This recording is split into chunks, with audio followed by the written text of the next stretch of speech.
جب ہم مالی نعمت کا اظہار کرنا ضروری سمجھتے ہیں تو جو اللہ نے اپنے حبیب کی نعمت ہمیں عطا فرمائی ہے، اپنا رسول ہمیں عطا فرمایا ہے، جس رات، جس دن، جس مہینے وہ حبیب عطا ہوا ہے، اس کا ذکر خیر کرنا اور اس نعمت پر اللہ کا شکر ادا کرنا، اس نعمت کا چرچا اور وضاحت کرنا، یہ سب فریضوں سے اہم فریضہ ہے۔ اس لیے ایک شاعر نے کہا ہے، وہ کہتا ہے سب سے پہلے مشیت کے انوار سے رخ روئے محمد بنایا گیا، پھر اسی نور سے مانگ کر روشنی بزم کون و مکان کو سجایا گیا۔ تو حضور علیہ السلام کی برکت ہے یہ ساری۔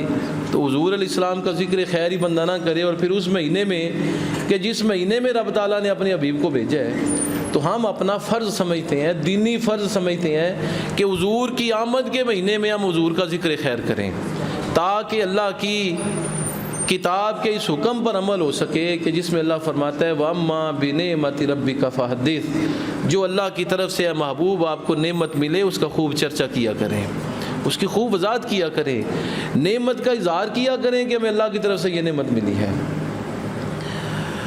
نعمت کا اظہار کرنے کے ساتھ ساتھ اپنے اعمال کے اندر بدلاؤ لے کے آنا۔ حضور کی آمد کا جو اصل مقصد تھا، میلاد کا جو اصل اصول تھا، وہ یہ تھا کہ میلاد دنیا بدلانے کے لیے آیا تھا۔ حضور کا میلاد دنیا کو بدلنے کے لیے ہوا تھا۔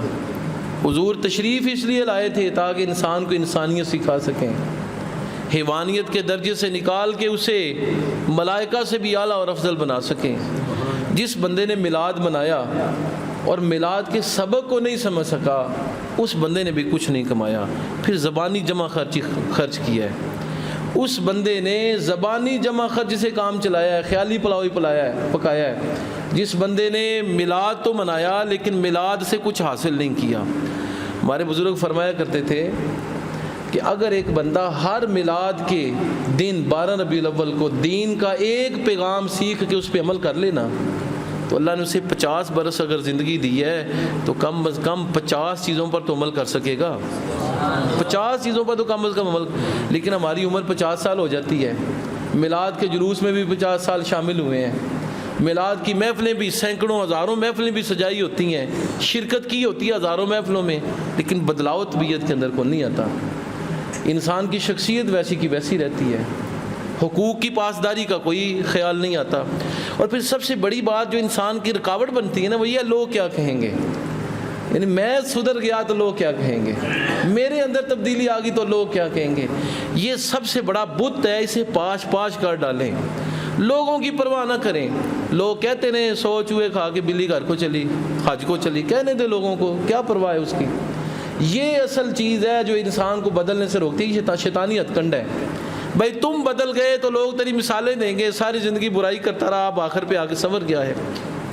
اس پہ آج کل میں کشف المعجوب کا فارسی کتاب ہے داتا علی جوہری رحمۃ اللہ علیہ کی، اس کا ترجمہ تشریح کر رہا ہوں، آخری مراحل میں ہے۔ اس میں چند باتیں مجھے بڑی دل کو لگی ہیں، وہ چند ایک آپ کو بھی سنا دیتا ہوں۔ حضرت داتا علی جوہری رحمۃ اللہ علیہ لکھتے ہیں کہ لوگ کیا کہیں گے اس بات سے۔